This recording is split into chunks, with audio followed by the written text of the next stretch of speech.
Good day mga chong, mga bros, mga sis. Nagala tayo dito sa first day ng Makina Moto Expo at SMX Convention Center here in Mall of Asia in Pasay City. This is the biggest event by far.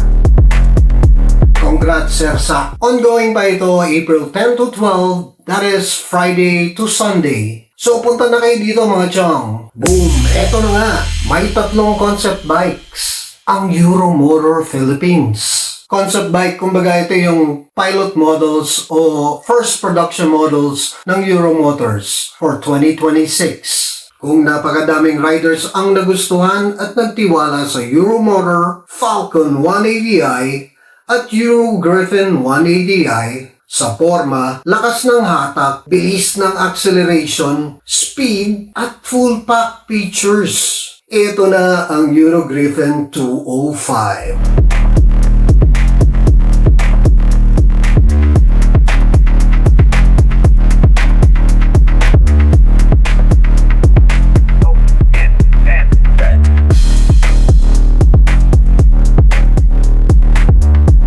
At ang Euro Falcon 205.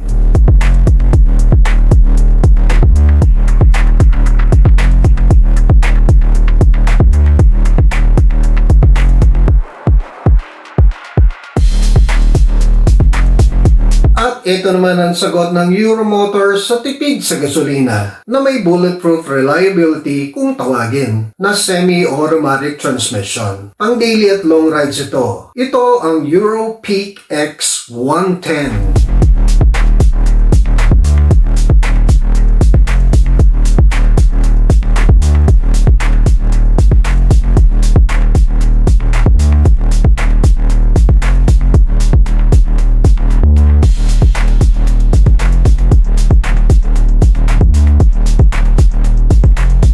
Masigli pa lang yan mga chong. Watch out for a closer look sa next videos. At kung gusto niyo silang makita ng personal, punta na kayo dito sa Euromotor booth sa Makina Moto Expo 2026. Ikot pa tayo. Hello Sir Shampoo Padilla and staff member.